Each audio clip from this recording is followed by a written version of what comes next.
குழந்தை சாமிகளோடு ஐயப்ப பஜனையில் இருந்த பக்தர்கள்.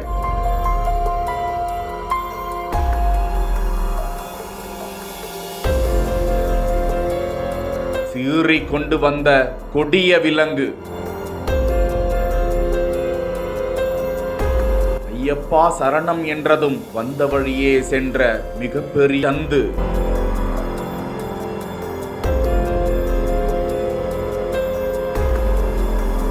நீலகிரி மாவட்டம் தேவர் சோலை அருகே உள்ள பிதர்காடு பகுதியில் கோவில் ஒன்றில் இரவு சுமார் 8 மணி அளவில் பக்தர்கள் குழந்தைகளோடு இறை வழிபாடு நடத்தி கொண்டிருந்தனர். இந்த நேரம் பார்த்து கோவில் வளாகத்திற்குள் சிறுத்தை புலி ஒன்று நுழைந்தது. குழந்தைகளை பாதுகாத்த சாமிகள் சுவாமியே சரணம் ஐயப்பா என கோஷமிட அந்த சிறுத்தை புலி வந்த வழியே சாலை வழியாக தப்பிச் சென்றது.